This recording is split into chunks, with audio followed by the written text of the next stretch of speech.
Hi, this is Tom Reardon, math teacher from Ohio. Here's an interesting math activity for Earth Day that addresses these questions. How many straws are used in the United States each day? If they were connected, would they wrap around the Earth at the equator?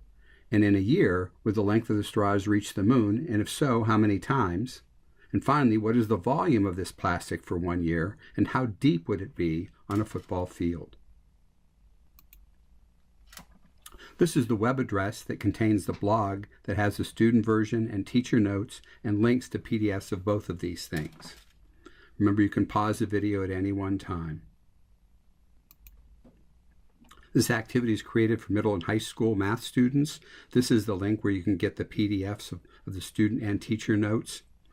And we hope that this provides a good mathematics lesson along with social awareness for the environment. This video provides a quick overview of the activity. This came from Parade magazine on April 15th, this past Sunday, about plastic pollution. It says that Americans use more than 500 million straws every day.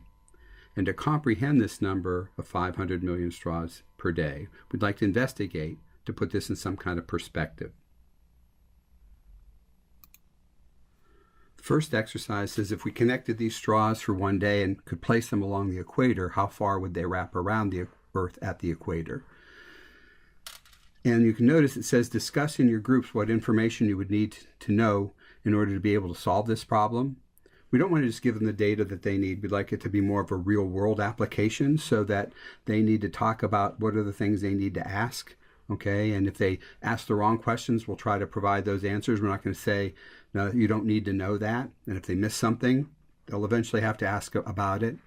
Also, I've found that when students do this, they've already started to solve the problem by asking for the information that they need.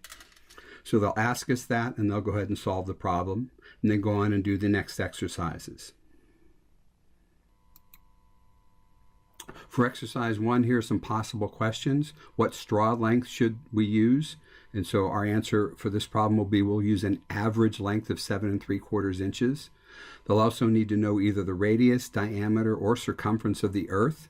We can talk about it not being a perfect sphere and so on. That's discussed here. And then we can go ahead and solve the problem.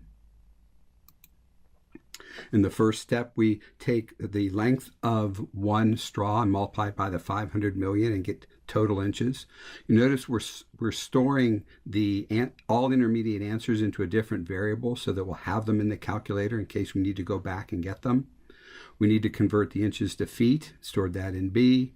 We need to convert to miles, stored that into letter C. Found the circumference at the equator, the diameter times pi, and got that in miles. And so 1 day supply of straws will wrap around the Earth at the equator how many times? I took the number of miles that the straws are, divided it by the circumference, and got almost 2.5 times with 1 day. Okay, and here's the calculator shots to show you how we did that. And if we did this for a year, we just multiply that answer by 365, and it would wrap around the Earth at the equator almost 897 times. Just amazing.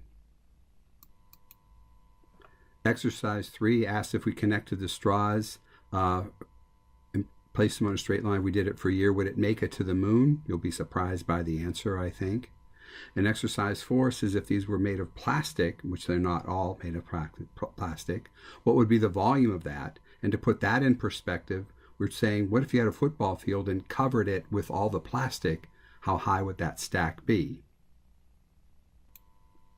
Here's a quick look at the solution to exercise 3.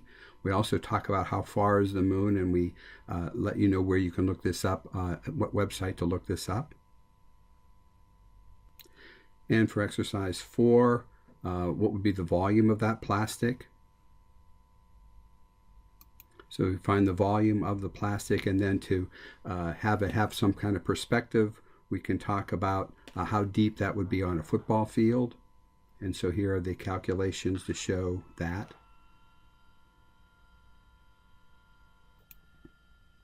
Again, here's the link that gets you to the blog. It contains the student version, the teacher notes, and also links to the PDFs if you want to do these.